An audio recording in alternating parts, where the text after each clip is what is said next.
Let's now shift our attention to what is happening in Europe, where European capitals appear to be going after Vladimir Putin's chef. This man that you see on your screens, Yevgeny Prigozhin, you may know him as the leader of the Wagner Group, but did you know that this tough-looking mercenary lord once provided catering services in the Kremlin? He used to organize Vladimir Putin's elaborate banquets. Yes, that's how he got his nickname, Putin's chef. He's the chef who cooked enough to turn into a chief of multi-million-dollar private mercenary army that Putin found very convenient to use in places where he did not want to send his actual army. And now the West appears to be pretty determined to brand the Wagner Group as a terror organization. But the question is this: what was the West doing for all these years? Now, France wants the European Union to punish the Wagner Group by labeling it as a terror organization and labeling the mercenaries as terrorists. On the other side of the channel, Britain is doing something similar. It is moving to blacklist the private army of the Russians. Reports say that this could be done within a span of the next few weeks. Now, here's the question: does all of this matter in any way to the Wagner Group? Now, firstly, being listed on a terror group in the EU means that member states will freeze the assets of the Wagner Group. Secondly, assets belonging to the group members will also be frozen as well, and European companies will be barred from dealing with the group. Which brings us back to the original question: does any of this really matter to Vladimir Putin's chef and his mercenaries? Now, time for some history. The world had first heard of the Wagner Group in 2014, the same year that Russia annexed Crimea.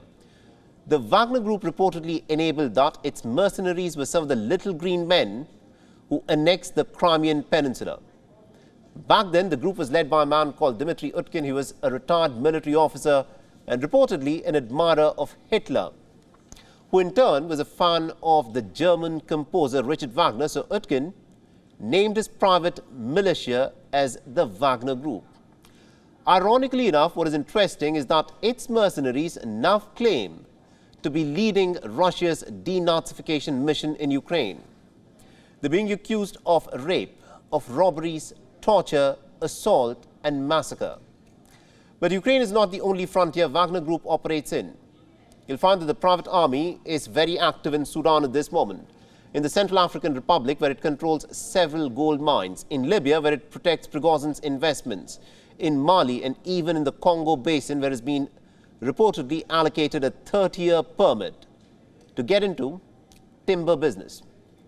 The Wagner Group also operates in Syria, where it is fighting alongside the forces of President Bashar al-Assad, and also in Mozambique. So how much will the Western blacklisting actually affect Wagner's businesses? Only a question can answer this one. Now, how do you wage a war on a business that does not even exist on paper? Now, what if we told you that the Wagner Group is not even registered as a legal entity? Forget anywhere outside of Russia.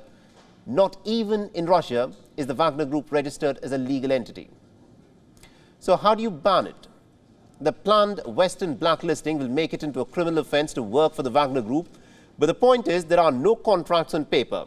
What you have instead is plausible deniability, and also Wagner recruits come from around the world, from places far-flung such as Syria and Libya. So what good are Western sanctions in these war-torn nations? And also, as we mentioned, once banned, European businesses won't be able to deal with the Wagner Group. But the question, of course, is what they can still do is sign deals with a group that has a different name. You know, much like the KFC can still be found in Russia, it just now has a new name. It's the same fried chicken, but the company now operates with a different name. And Putin's chef is likely to follow the same recipe if it comes to that, but chances are it won't. You see, there is absolutely no doubt as to what Britain and France are doing is nothing more than an extension of the sanctions warfare. But to what end?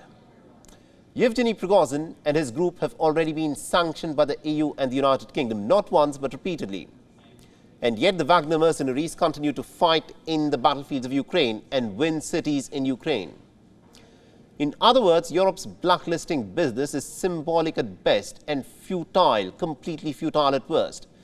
And the West, of course, knows it best. Catherine Colonna, the French foreign minister, told lawmakers on Tuesday that labeling the Wagner mercenaries as terrorists will not have any, quote-unquote, direct or supplemental effect.